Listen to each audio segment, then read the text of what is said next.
मध्य प्रदेश वाले मामा को एक बार फिर से मिल गया है 440 वोल्ट का झटका। लोग कहने लगे हैं कि जिस तरह से चाय से मक्खी निकालकर फेंक दी जाती है, उसी लहजे में शिवराज सिंह चौहान के साथ भी खेला हो गया है। और खेला सिर्फ मामा के साथ ही नहीं, बल्कि बड़े बड़े दिग्गजों के साथ हो गया है। इसके बाद सवाल यह भी उठता है कि मामा समेत तमाम बड़े बड़े दिग्गज रसमलाई की जगह सूखा सूखा चीनी कब तक फांक सकेंगे, और यदि नहीं फांकेंगे तो क्या करेंगे, रास्ता क्या है। मामा को लगे नए जबरदस्त झटके पर बेहद आसान भाषा में चर्चा करेंगे। इसके साथ ही बात करेंगे फेसबुक और इंस्टाग्राम की। इनका एक नया कारनामा सामने आया है जो बहुत ही डरावना है। ये बड़ी बड़ी सोशल मीडिया कंपनियां किस तरीके से किसी मुल्क को बर्बादी की कगार पर पहुंचा सकती हैं, किसी मुल्क के खिलाफ काम कर सकती हैं, या फिर किस तरीके से लोगों का गला दबा सकती हैं, एक बार फिर से पकड़ा गया है। यह मामला बड़ा महत्वपूर्ण है, ध्यान से सुनिएगा। इसके अलावा कुछ और बेहद महत्वपूर्ण मामले हैं जिन पर एम्बुलेंस की जो तस्वीर दिख रही है, ये बेचारी एम्बुलेंस बड़ी दुर्भाग्यशाली है। और इससे भी ज्यादा दुर्भाग्य है पटना जिले के पाटलिपुत्र लोकसभा के लोगों का। इस तरह के वाहनों की खरीद के बारे में आम जनता को कोविड के समय में ही जानकारी दे दी गई थी, ताली बजवा ली गई थी, नाम हो गया था। अलग अलग क्षेत्रों में इन गाड़ियों का आवंटन करना था, लेकिन अभी तक ये बेचारी धूले फांक रही है। दैनिक भास्कर की इस रिपोर्ट में बताया गया है कि नए नए 100 वाहन ऐसे ही पड़े हुए हैं। 2 वर्षों में अब तक इनका आवंटन तक नहीं हो पाया कि किस गाड़ी को किस क्षेत्र में चलना है, कहां सेवा देनी है। जबकि आप आए दिन खबर देखते हैं कि मरीजों को एम्बुलेंस नहीं मिलती है। 100 वाहन न मिलने पर परिवार वाले कभी मोटरसाइकिल पर तो कभी कंधे पर उठाकर 100 को ले जाने के लिए मजबूर होते हैं। ये कहानी तो सुशासन वाली सरकार की है, यानी बिहार सरकार की है, यानी नीतीश कुमार की सरकार की है। लेकिन इससे मिलती जुलती कहानी आपको आसपास के सभी राज्यों में मिलेगी। हालांकि ये सांसद निधि से खरीदे गए थे, मगर फिर भी सवाल तो सबसे होना चाहिए कि आखिर अब तक ये सारी गाड़ियां धूल क्यों फांक रही हैं। बाकी भारत की स्वास्थ्य व्यवस्था दुनिया में ही नहीं बल्कि पूरे ब्रह्मांड में नंबर 1 है। टेंशन तनको मत लीजिए। नेताजी लोग पहले अपना चुनाव देखेंगे कि गाड़ियों का आवंटन कराएंगे। अब पहले मेटा वाली खबर जान लीजिए, ये ज्यादा महत्वपूर्ण है। इसके बाद मामा को लगे 440 वोल्ट के झटके की बात करेंगे।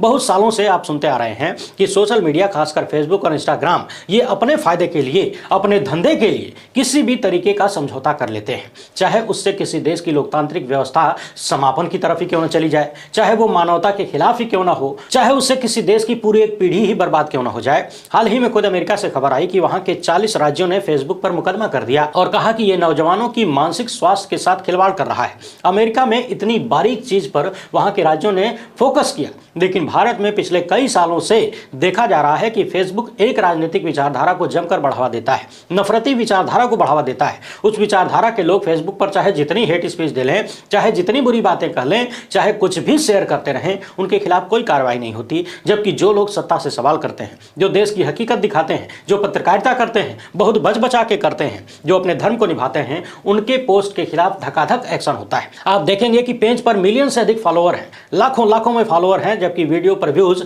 1000, 2000, 10,000 भी नहीं आ पाता है। देखने वाले दर्शक लगातार शिकायत करते हैं कि वीडियो मिल नहीं रही है, और फेसबुक से शिकायत करने का कोई त्वरित माध्यम नहीं है। शिकायत करते रहिए, जवाब आने में महीनों बीत जाते हैं, और कभी कभी तो आता भी नहीं है, ज्यादातर मामले में आता भी नहीं है। इसके अलावा कब किसी का फेसबुक अकाउंट या पेज हैक कर लिया जाए, इसका कोई भरोसा नहीं है। रिकवरी में बड़ी दिक्कत होती है। पिछले कुछ ही सालों में कई बार इस तरह की रिपोर्ट सामने आई है कि फेसबुक भारत में एक कट्टर राजनीतिक विचारधारा को बढ़ावा देता है, जबकि उससे अलग आवाजों को दबाता है।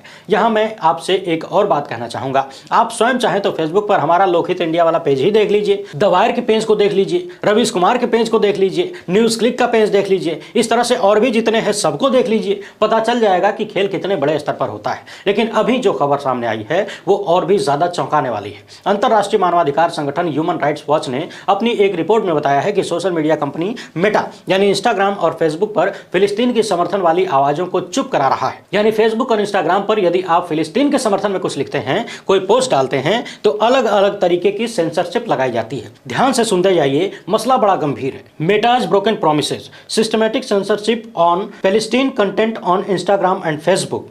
इस शीर्षक वाली रिपोर्ट में बताया गया है कि सेंसरशिप के 6 प्रमुख पैटर्न को बार बार दोहराया जा रहा है। जैसे कि आपने यदि फिलिस्तीन के समर्थन में कोई पोस्ट डाली तो उसको हटा देना, अकाउंट को ही सस्पेंड कर देना, लोगों तक आपकी पोस्ट को पहुंचने से रोकना, कम पहुंचने देना, आपके अकाउंट को लोग फॉलो नहीं कर पाते हैं, टैग करने में भी दिक्कत होती है। इस तरह की चीजें भी सामने आई। आप दर्शक ही लगातार हमें भी कंप्लेन करते हैं कि हमारी वीडियो लाइक नहीं हो पा रही है। फेसबुक पर लाइक बटन दबाते ही नीली हो जाती है, 1-2 सेकंड बाद फिर नीलापन गायब हो जाता है। इसके अलावा यह भी बताया गया है, इस रिपोर्ट में यह बताया गया है कि फेसबुक और इंस्टाग्राम पर लाइव करने की सुविधाओं पर भी प्रतिबंध लगा दिया जा रहा है। इसके साथ ही लोगों तक संबंधित कंटेंट पहुंच ही नहीं रहा है और चैनल भी लोगों की पहुंच से दूर हो जा रहा है। पिछले कुछ ही दिनों में फेसबुक पर बहुत सारे लोगों ने हमसे शिकायत की, मैसेज कर रहे हैं, फोन कर रहे हैं कि फेसबुक पर वीडियो मिल नहीं रही है, खोज खोज कर देखना पड़ता है। मैं आप सबसे यही कहता हूं कि यूट्यूब पर आ जाओ, वहां कम से कम फेसबुक से कुछ ठीक है, जबकि सोशल मीडिया रिकमेंडेशन के आधार पर काम करता है। यदि आपने किसी का कंटेंट एक बार देख लिया,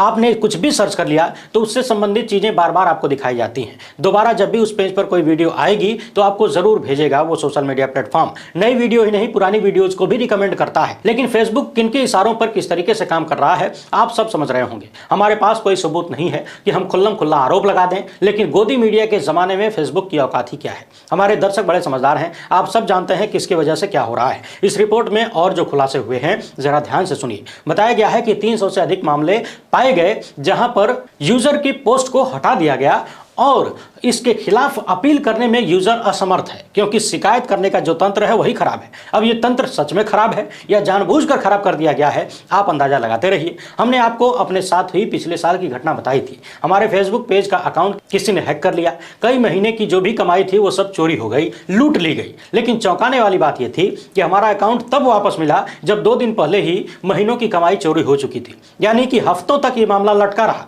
जैसे ही पैसा ट्रांसफर हो गया, हमारा अकाउंट हमें वापस दे दिया गया। सवाल उठता है कि क्या फेसबुक की टीम के लोग उन चोरों से मिले हुए हैं या फिर सब एक ही थाली के चट्टे बट्टे हैं। आखिर उन चोरों को यह जानकारी कब कैसे मिल जाती है कि किसके अकाउंट में कितने महीने का पेमेंट रुका हुआ है, कहां पर चोरी करने से ज्यादा मिल जाएगा और कब वो पैसा ट्रांसफर होने वाला है। यह सब कुछ उन्हें पता कैसे चलता है। और आज की तारीख में भी प्रतिदिन फेसबुक पर दर्जनों प्रयास हो रहे हैं कि किसी तरीके से हमारे पेज को हैक कर लिया जाए, चोरी कर लिया जाए। ये कौन लोग हैं हमें नहीं पता, मगर सोच कर देखिए ये बड़ी बड़ी कंपनियां किस कदर मानवता के खिलाफ काम कर रही हैं। ह्यूमन राइट्स वॉच की निदेशक का कहना है कि यह सेंसरशिप फिलिस्तीन के दमन के समय में, जब फिलिस्तीन के खिलाफ इतना सब कुछ हो रहा है, अत्याचार हो रहा है, उसके अत्याचारों पर नमक छिड़कने जैसा है और वहां के लोगों की अभिव्यक्ति को दबाया जा रहा है। न्यूज वेबसाइट अल जजीरा ने अक्टूबर महीने में ही बताया था कि सोशल मीडिया की बड़ी बड़ी कंपनियां इजराइल के युद्ध के बीच फिलिस्तीन समर्थक आवाजों को सेंसर कर रही हैं, यानी स्पष्ट रूप से कहा जा सकता है कि इजराइल का पक्ष ले रही हैं। इस रिपोर्ट में यह भी बताया गया था कि अमेरिका से लेकर यूरोप और भारत तक के उपयोगकर्ता कार्यकर्ताओं का कहना है कि दुनिया के सबसे बड़े सोशल मीडिया प्लेटफॉर्म इजराइल की आलोचना वाली सामग्री की पहुंच को कम कर रहे हैं। यानी यदि आप इजराइल की आलोचना करेंगे तो आपके पोस्ट की रीच दबा दी जाएगी, कम कर दी जाएगी। यदि आप फिलिस्तीन का समर्थन करेंगे तो भी आपके पोस्ट की रीच को दबा दिया जाएगा। लेकिन यदि आप फिलिस्तीन को बुरा भला कहेंगे तो बहुत अच्छी बात है, इजराइल का समर्थन करेंगे तो और भी अच्छी बात है। यानी कुल मिलाकर एक बात निकल कर आती है कि जिसकी लाठी उसकी भैंस। ये बड़ी बड़ी कंपनियां अपने मुनाफे के लिए किसी भी स्तर तक गिर सकती हैं। उन्हें कोई फर्क नहीं पड़ता कि किस देश में लोकतांत्रिक ढांचे का नुकसान हो रहा है, कहां मानवता की हानि हो रही है और कहां हद से ज्यादा नफरत फैलाई जा रही है। फेसबुक पर एक से बढ़कर एक खराब कंटेंट, असामाजिक कंटेंट उपलब्ध है, उन पर कोई कार्रवाई नजर नहीं आती। लेकिन जो चीजें सत्ता को पसंद नहीं आती उन पर तुरंत कार्रवाई हो जाती है। बाकी टेंशन की कोई बात नहीं है, लोकतंत्र हमारे रगों में बहता है जी। उधर जम्मू कश्मीर के पुंछ क्षेत्र में आतंकी हमले में 3 जवान शहीद हो गए। सेना ने कुछ ग्रामीणों को पूछताछ के लिए हिरासत में लिया था।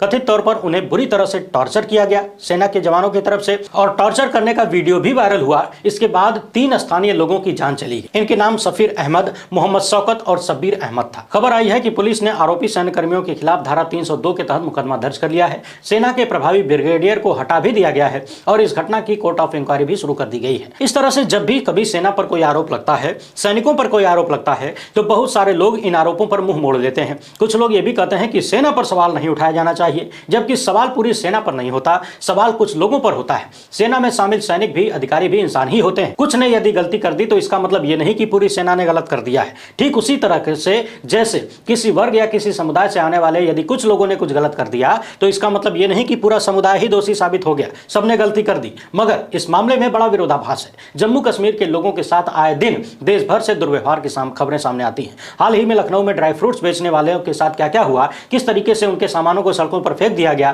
थप्पड़ मारते हुए उन्हें गाड़ियों में ठूसा गया, ये आप सब ने देखा। इसके अलावा और भी बहुत सारी घटनाएं हैं, मगर सवाल यह है कि सेना के कथित टॉर्चर के बाद जम्मू कश्मीर के जिन 3 लोगों की जान चली गई, उनका कसूर क्या था? क्या उनके कोई अधिकार नहीं है? किसके आदेश पर उन्हें इस कदर टॉर्चर किया गया कि हमारे 3 सिविलियंस की जान चली गई? उम्मीद है इस मामले में उचित कार्रवाई होगी, छानबीन होगी और जिम्मेदार लोगों को सजा मिलेगी, क्योंकि यह मसला बड़ा गंभीर है। हम उम्मीद यह भी करते हैं कि कश्मीरियों का भारत के प्रति विश्वास कमजोर नहीं होगा। सेना को स्थानीय लोगों का विश्वास प्राप्त होना चाहिए और ऐसी घटनाएं विश्वास में कमी लाने का कारण बन सकती हैं। और जम्मू कश्मीर में जिस तरीके से आए दिन आतंकी घटनाएं हो रही हैं, ऐसे में यदि सेना और आम जनमानस के बीच दूरी बढ़ेगी तो यह मामला गंभीर परिणाम दे सकता है। आइए अब मामा को लगे 440 वोल्ट के झटके की बात कर लेते हैं। मध्य प्रदेश में जो पिछला विधानसभा चुनाव हुआ था, उस वक्त कांग्रेस आगे निकल गई थी, बीजेपी थोड़ी सी पीछे थी, मगर बीजेपी धनबल में और जांच एजेंसियों में बहुत आगे थी। इसके बाद 3-5-18 वाला खेल हुआ और कांग्रेस की सरकार गिर गई, भाजपा सत्ता में आ गई। शिवराज सिंह चौहान और ज्योतिरादित्य सिंधिया का मिलन हुआ, कुछ सालों तक सरकार चली, मगर उस वक्त इन दोनों को ही सपने में भी इस बात का एहसास नहीं हुआ होगा कि कुछ ही साल बाद मध्य प्रदेश में इन्हें चाय में पड़ी मक्खी की तरह निकालकर झटक दिया जाएगा। मध्य प्रदेश में हाल में जो चुनाव हुए, जिसमें आप सब ने देखा सबसे ज्यादा मेहनत यदि किसी नेता ने की तो वो थे शिवराज सिंह चौहान, और जिस तरीके का चुनाव परिणाम आया, लोगों ने ज्यादातर श्रेय शिवराज सिंह चौहान को ही दिया। हालांकि चुनाव के वक्त भी मुख्यमंत्री पद का ऐलान नहीं किया गया था। लोगों को यह संदेह भी था कि शिवराज सिंह चौहान को निपटाया जा सकता है, लेकिन किसी ने यह नहीं सोचा था कि डॉक्टर मोहन यादव का नाम आगे आ जाएगा। इसके बाद शिवराज सिंह चौहान ने कई सारी बातें कही। उन्होंने यहां तक कह दिया कि अपने लिए कुछ मांगने से बेहतर मैं मरना पसंद करूंगा। यह भी साफ कर दिया कि मैं दिल्ली नहीं जाऊंगा। अलग अलग क्षेत्रों में घूमते रहे, महिलाएं उनसे लिपट कर रोती रहीं। महिलाओं ने यहां तक नारा लगाया कि भैया तुम सीएम नहीं पीएम बनोगे। तमाम वीडियो वायरल हुए जिसमें महिलाएं बोल रही थीं कि हमने आपको वोट दिया था, हम सब आपको पसंद करते हैं। शिवराज सिंह चौहान एक गांव में पहुंचे जहां पर लोगों ने साफ साफ कह दिया कि पीएम मोदी ने यह बहुत गलत किया है, मोदी जी ने यह बहुत गलत किया है, आपको सीएम बनना था। चर्चाएं हो रही थी